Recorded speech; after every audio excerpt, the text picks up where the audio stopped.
there, very good evening and welcome to the news tonight this Saturday evening here in Rajya Sabha TV. I'm Tracy Shilji taking you through all the day's top stories, starting with the headlines. A day after PDP chief Mehbooba Mufti indicates her party is willing to form the government with BJP in Jammu and Kashmir, the BJP leaders say that the state cannot be kept waiting for long without a government.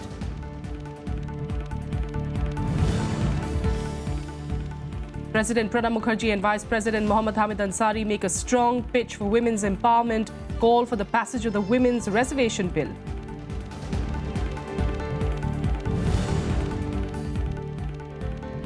Finance Minister Arun Jaitley addresses the second edition of the Gyan Sangam, unveils a roadmap for consolidation in public sector banks.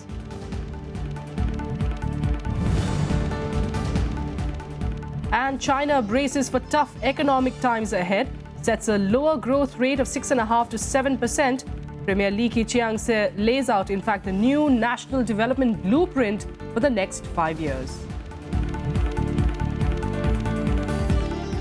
Our top story this evening: after a suspense of 2 months, PDP chief Mehbooba Mufti has hinted at going ahead with forming the government with the BJP. Mehbooba said that she is not afraid of criticism over her decision to join hands with the BJP. Meanwhile, the BJP, of course, has welcomed her remarks, saying that the state cannot afford to remain without a government for too long. After maintaining silence on the issue for many weeks, PDP President Mehbooba Mufti on Friday finally stated that she was ready to join hands with the BJP again to form a government in Jammu and Kashmir. Mehbooba's comments came during a meeting with her party activists in Jammu.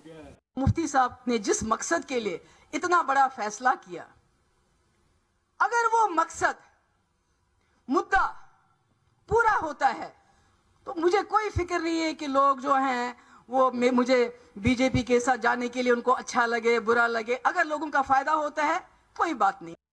Jammu and Kashmir has been without a government since the death of Mehbooba's father and former Chief Minister Mufti Muhammad Saeed.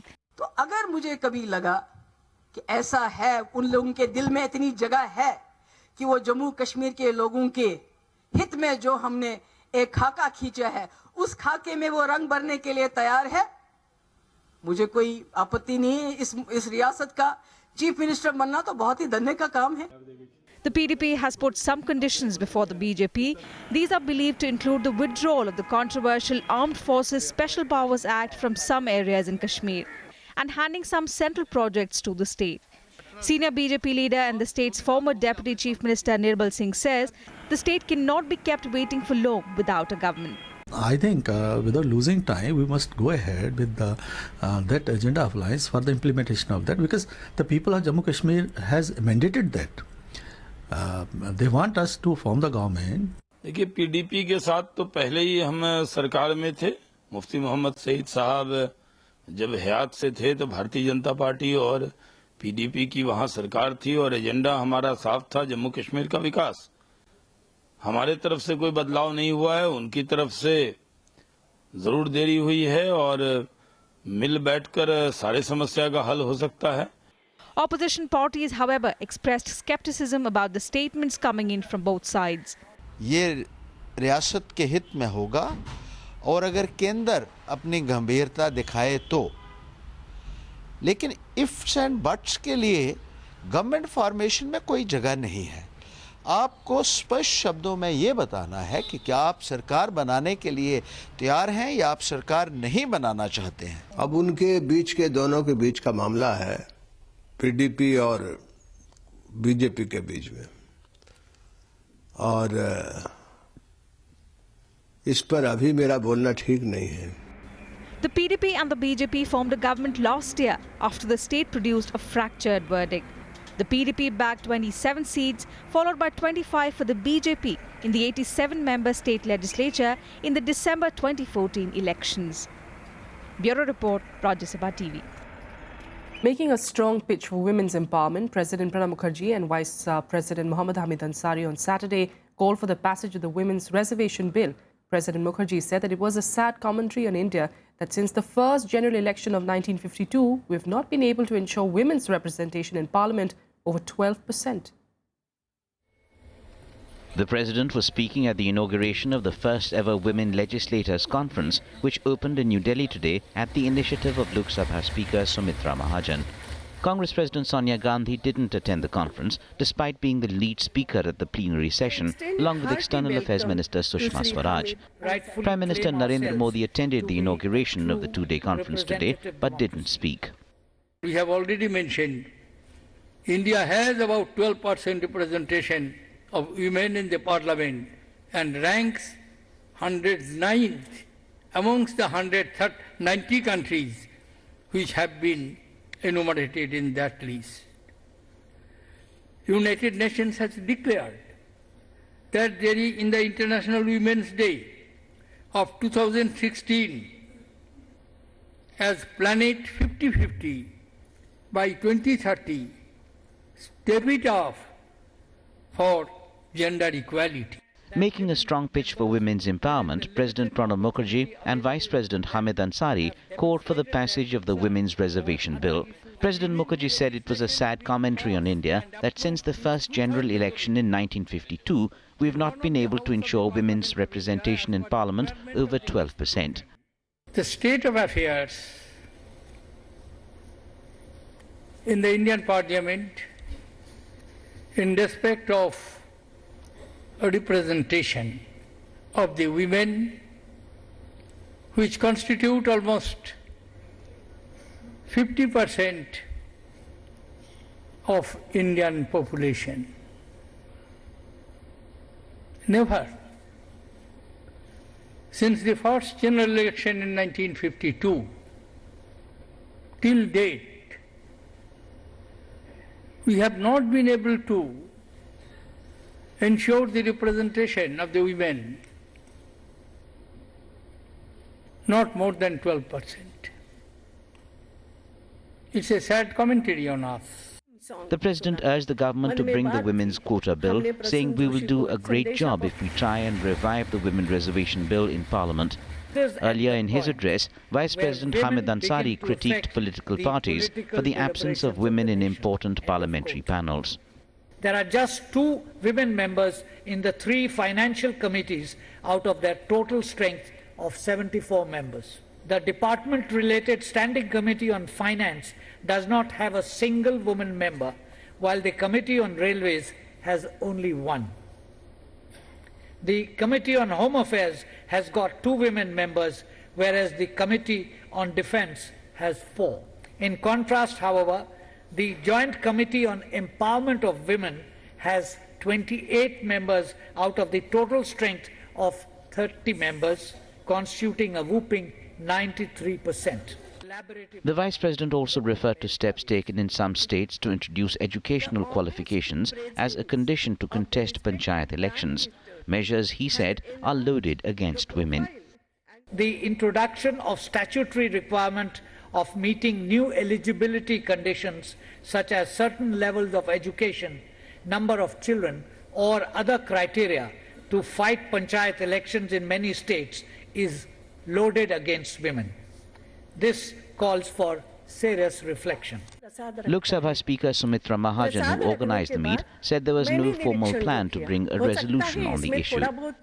कैसे विशिष्ट अधिकारों से संपन्न महिलाओं का यह शक्तिशाली समूह सशक्त गौरवशाली भारत के निर्माण में एक अग्रणी नई और प्रभावी भूमिका निभा सकते हैं। इस सत्र के बाद मुख्य सत्र और फिर 3 विशेष सत्रों में यह सम्मेलन इस पर गहन विचार विमर्श करेगा कि देश के सामाजिक आर्थिक विकास और विधायन लेजिस्लेशन अभिशासन गवर्नेंस ये सभी महत्वपूर्ण आयामों में महिला जनप्रतिनिधि कैसे अपनी भूमिका का पुनराविष्कार करते हुए एक नई दृष्टि एक नई प्रेरणा और संकल्प से संपन्न हो सकती है। Other speakers at the meet included Union Ministers Sushma Swaraj and Najma Heptullah.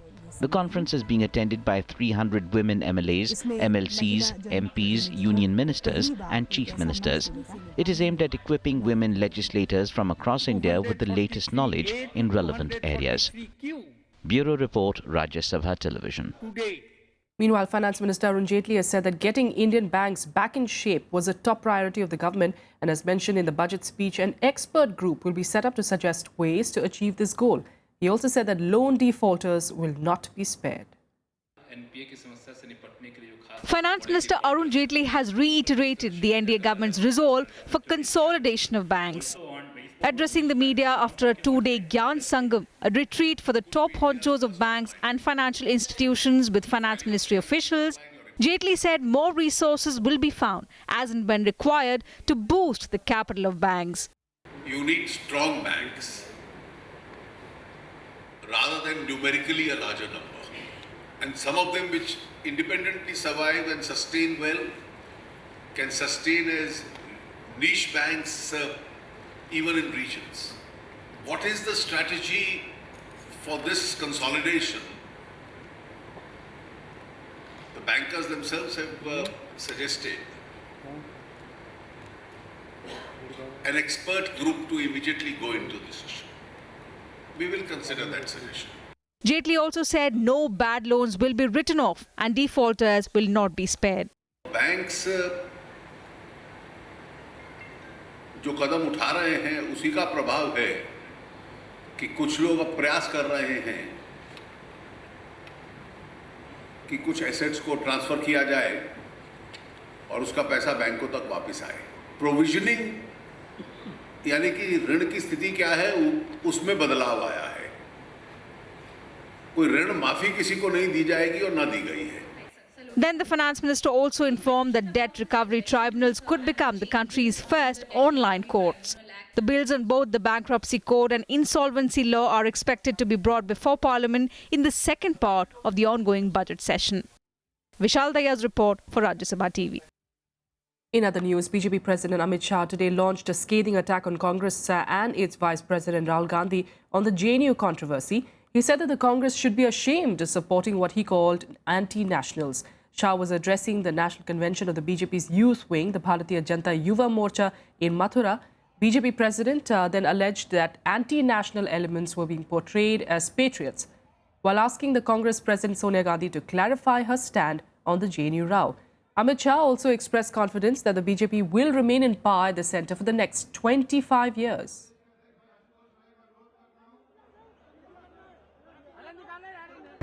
देश में एक अजीब प्रकार की बहस छिड़ी। राष्ट्रद्रोही नारों को अभिव्यक्ति की स्वतंत्रता के कपड़े पहनाने का एक प्रयास हो और शर्म आनी चाहिए कांग्रेस पार्टी को। कांग्रेस पार्टी के उपाध्यक्ष वहां जाकर कहते हैं इनको सुनना चाहिए, इनको बोलने देना चाहिए, इनको अभिव्यक्ति की आजादी। मैं पूछता हूं सारे कार्यकर्ता को, आप इसको अभिव्यक्ति की आजादी मानते हैं क्या? जोर से मुझे मानते हैं? मित्रों, अगर ये नारे अभिव्यक्ति की आजादी है तो देशद्रोह क्या हो सकता है? कांग्रेस के राष्ट्रीय उपाध्यक्ष इस नारों को अगर अभिव्यक्ति की आजादी मानते हैं तो कांग्रेस अध्यक्ष ने स्पष्टता करनी चाहिए कि वो इनके साथ सहमत है या नहीं। Meanwhile, kickstarting the election campaign in election-bound Assam, Rahul Gandhi attacked Prime Minister Narendra Modi in a rally in Nagaon today. The Congress Vice President said that the Modi government had failed to deliver on promises. He also repeated his fair and lovely jibe at the Prime Minister, saying that instead of bringing back black money, the Prime Minister was helping people who amass illegal wealth. Assembly elections for 126 seats in Assam are scheduled for the 4th of April and the 11th of April. Modi ji आए, कहा मैं ये दूंगा, वो करूंगा, ये करूंगा। बहुत अच्छी मार्केटिंग हुई, प्रोडक्ट कुछ नहीं था उसके अंदर। आज तक हिंदुस्तान रिफंड मांग रहा है, घूमा फिर रहा है, भैया हमें रिफंड दो, रिफंड दो। With a quick break here, we'll be back with more news. Stay with us.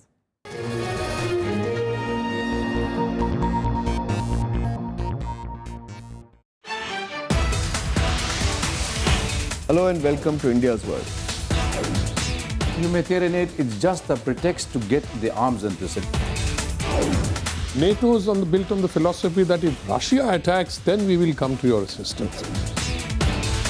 Mobilizing for the coming elections or something of that sort. So there are other kinds of political signals. Watch experts debate the future of the ceasefire in Syria in India's World on Rajya Sabha television.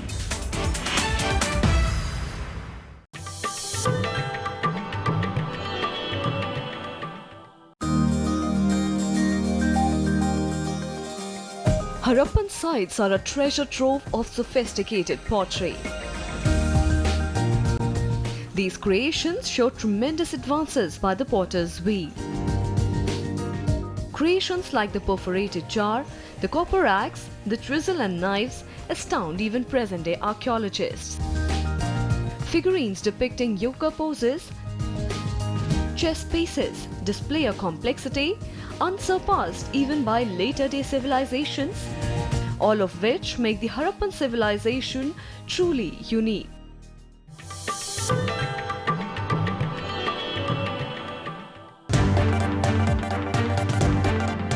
Hello and welcome. I'm Amritanshu Rai. You're watching Constitutionally Yours.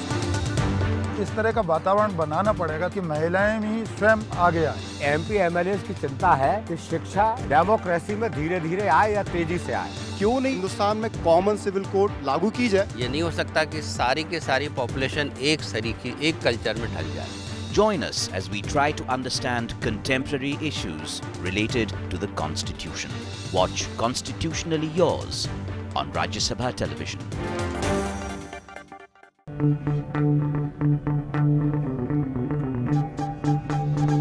Art arisen from a multi-hued cultural canvas.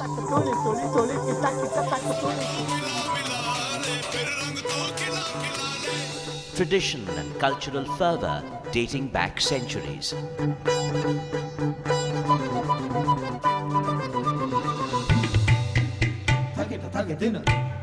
And encircling them all, there's a magic that awes. Embrace your nation's brilliant human warmth.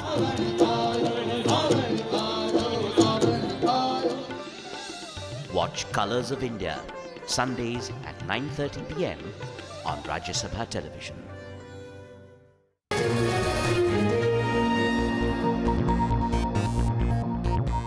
Welcome back. Let's get you some more national news updates now in Nationwide. The All India Mahila Congress today staged a protest outside the BJP headquarters in New Delhi, demanding an immediate rollback of tax on employees' Provident Fund. The protesting members said that the central government's proposal to make Provident Fund taxable shows an insensitive mindset towards the working class.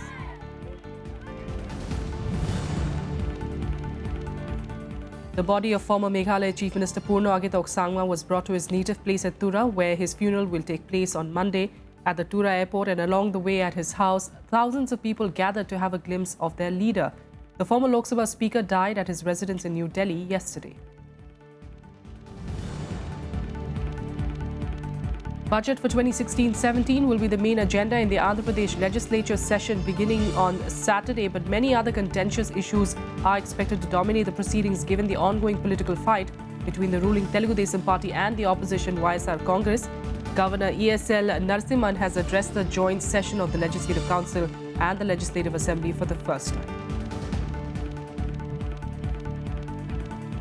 By now, India has filed a complaint to the World Trade Organization against the US over its decision to impose high fees on temporary working visas, mostly involving the tech sector.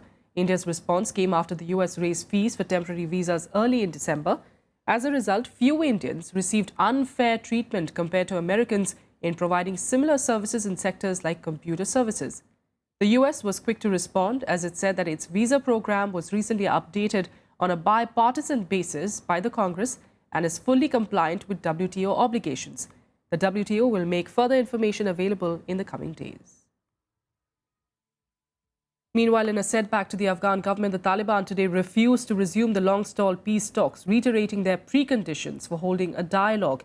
In a statement, the group said that until the occupation of foreign troops ends in Afghanistan and Taliban names removed from international blacklists, they will not come to the table for talks. They also saw the release of all their detainees.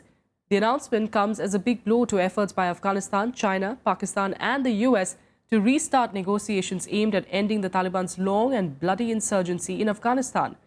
Delegates from the 4 countries had met in Kabul last month for a 4th round of talks aimed at reviving the nascent peace process which stalled last summer.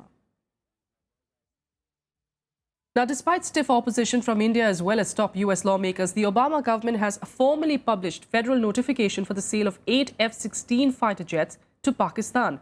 The notification states that the proposed sale contributes to US foreign policy objectives and national security goals. The total cost of these F-16 jets is estimated to be nearly $700 million. India has opposed the deal, saying that it disagrees with Washington's rationale that such arms transfers help to combat terrorism.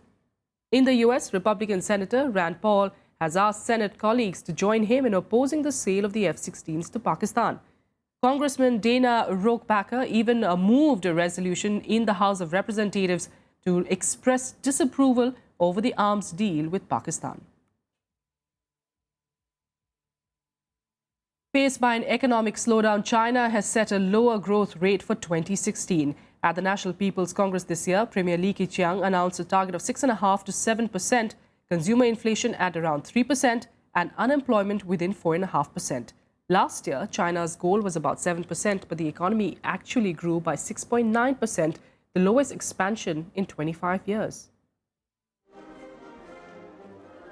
At the 12th National People's Congress in Beijing, Chinese Premier Li Keqiang releasing a modest growth target in the range of 6.5% to 7%. Not only acknowledging the current economic slowdown, Li also warned of a difficult battle ahead. 今年发展的主要预期目标是国内生产总值增长6.5%到7%。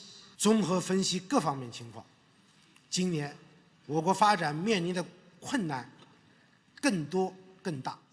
Li also laid out the new 5-year plan that maps out the national development blueprint for the next 5 years. 国内生产总值和城乡居民人均收入比2010年翻一番，“十三五”时期经济年均增长保持在。 Military spending has been increased by 7.6%, the lowest increase in over 6 years. But at the same time, Li pledged to protect China's maritime rights amid disputes in the East and South China Seas and improve intelligence gathering. 要紧紧围绕党在新形势下的强军目标，深入推进政治建军、改革强军、依法治军。 On the Taiwan issue, Li said China is committed to maintaining peace and stability across the Taiwan Straits. Bureau Report, Rajya Sabha TV. And now let's get you through some more international news updates in Global Buzz. Nearly 30,000 migrants remain stranded on the Greece-Macedonia border after the closure of the Balkan corridor. The refugees, mainly from war-torn Syria, Iraq and Afghanistan, have been sleeping in freezing temperatures. The European Council President Donald Tusk has warned economic migrants not to come to Europe. Another US Republican, Ben Carson, officially ended his campaign for the presidential nomination for the 2016 elections. A retired neurosurgeon, Carson was the frontrunner when he began his campaign, but he chose to withdraw following a series of dismal performances. Meanwhile, Republican frontrunner Donald Trump has been campaigning extensively. At a rally in New Orleans, he was interrupted by protesters, due to which he veered from his speech several times. Turkish forces raided offices of Zaman, the country's biggest newspaper, on Friday night, hours after a court ruling placed it under state control. The police entered the building in Istanbul, firing tear gas at protesters who had gathered outside. Zaman is closely linked to the Hizmet movement of influential US-based cleric Fethullah Gulen. In fact, Turkey says that Hizmet is a terrorist group aiming to overthrow the president's government. And finally, some cricket news and giant killers. Bangladesh will take on World T20 champions India in the final of the Asia Cup in Bangladesh on Sunday. So here's a quick look at what to expect from the match tomorrow. An unbeaten Indian side takes on Bangladesh in the Asia Cup T20 finals on Sunday. But the hosts have vastly improved their winning statistics, winning 3 matches in a row.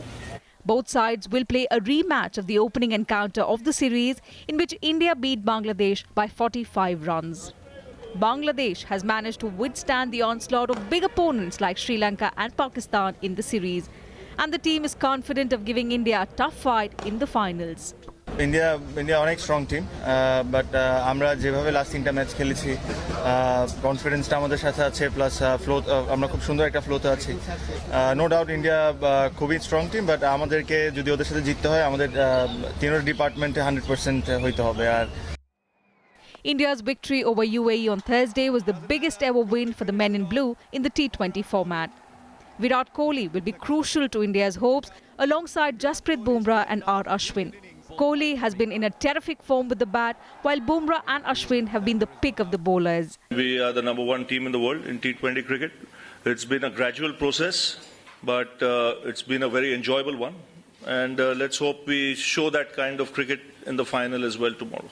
Our job is to go and play in whatever conditions we are offered, because you realize very quickly that there's not one team playing there. Both teams have to play on that surface.